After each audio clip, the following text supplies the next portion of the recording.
सत्संगत जी, प्यार से कहना धन निरंकार जी। समागम के दूसरे रोज जहां सुबह सेवा दल रैली का रूप सेवा भाव के ऊपर ये फोकस, ये रिमाइंडर और ये भी संतों ने समझाया कि ये चेतनता चाहे सेवा करते हुए या पल पल जीवन में कोई भी समय हो, उसमें ये बहुत ही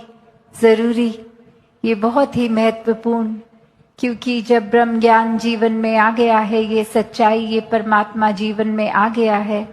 तो फिर ये चेतनता भी उतनी ही रेलेवेंट, ये हर पल में इस परमात्मा से कॉन्शियसली जुड़कर एक एहसास बनाकर जीवन को जीना है, हर पल को जीना है। कैसे ये आत्म मंथन का संदेश कि अपने अंदर ये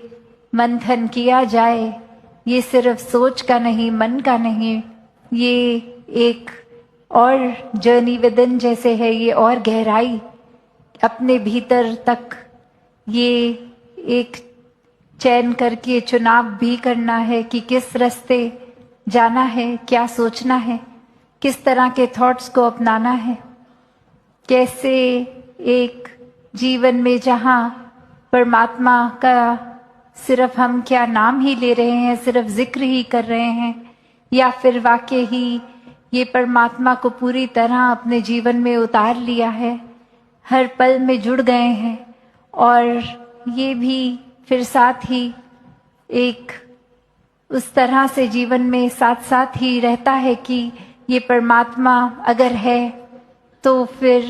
एक हमारा स्वभाव भी अच्छा, बोली भी मीठी, एक इंटेंशन भी, ये नियत भी हमेशा साफ होती है। ये चतुर चालाकियां जीवन में नहीं होती। भक्तों ने जैसे जीवन में परमात्मा को प्राप्त करके हर एक को यही समझाया कि सिर्फ नाम लेना काफी नहीं है, ये जब खुद देखकर हर पल में महसूस किया जाएगा तो वाकई ही ये पूरी तरह से एक भक्त कहलाने के हकदार होंगे हम। एक कहानी में भी कैसे दो भाई और वो निकले एक बर्ड सेंचुरी देखने के लिए, जहाँ बहुत ही तरह तरह अलग अलग किस्म की एक पक्षी और एक इतना सुंदर, जैसे ही वो भाई अपने दूसरे भाई को दिखाता है कि वो देखो, और उसी समय एक उस दूसरे भाई की एक जूता की वो लेसेस तस्मे खुल जाते हैं और वो बांधने लगता है,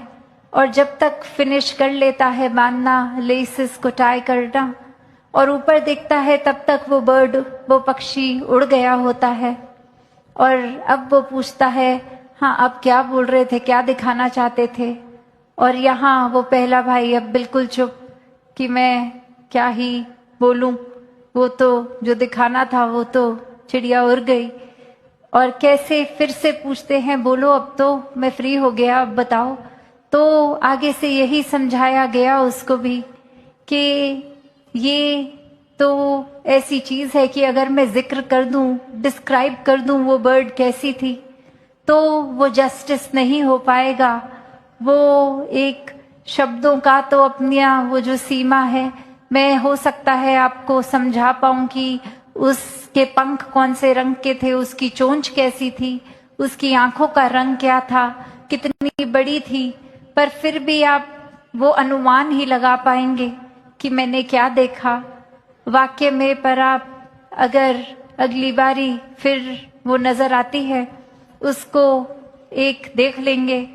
तो फिर जो आपको खुद देखकर ये दर्शन करके समझ आएगा, वो तो ये जुबान कितना भी डिस्क्राइब कर ले, आप वो नहीं समझ पाएंगे।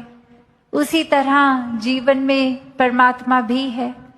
कि एक संतों की वाणी अगर हम सुन रहे हैं, उनके भजन, उनके द्वारा एक पुरातन, कितने इधर महाराष्ट्र हो या कहीं भी संसार में, ये इतनी भजन और ये दोहे ऐसे कहे गए, एक वाणियां लिखी गई और हर एक में संतों ने अपने जीवन में परमात्मा को उतारा और फिर ये प्राप्ति के बाद गाया, समझाया। तो ये इसलिए क्योंकि उन्होंने खुद इस परमात्मा को पहले देखा, फिर उसके बारे में ही कह पाए और ये ही कहा कि ये सुनकर तो अनुमान ही हो पाएगा, ये पूरा रस अगर लेना है किसी मीठी चीज का तो उसको चखना ही होगा। और उसी प्रकार फिर यही बात आज भी संत चेतन कर रहे हैं कि जीते जी ही ये रस लिया जाए, सिर्फ बोलकर सुनकर नहीं, वाकई ही देख के महसूस करके। ये एक साक्षात हर पल में है, इसको हर पल में ये दर्शन किए जाएं और फिर अपने जीवन में ये पूरी तरह देखकर जो अनुभव होगा, तो बात वही कि हर कोई हर पल में जहाँ एक परमात्मा स्वरूप खुद भी हो सकता है, वो पोटेंशियल पूरा है कि एक इंसान का जन्म हुआ, ये इंसानी शरीर मिला, तो ये परमात्मा की प्राप्ति के लिए ही कि ये जीते जी चाहे बेशक एक दुनियावी ड्रीम्स होती हैं, एक हमने अपनी रुचि के अनुसार, एक पढ़ाई के अनुसार एक लक्ष्य बना लिया होता है कि ये चीज एक ये अचीव करनी है, ये हमें प्राप्ति लेनी है। तो वो सांसारिक प्राप्तियों के लिए भी जहाँ मेहनत करनी बहुत जरूरी, वहीं साथ साथ ये इंसान अगर स्पिरिचुअलिटी को एक सेकंड रुतबा देता है कि प्रायोरिटी ये नहीं दी गई,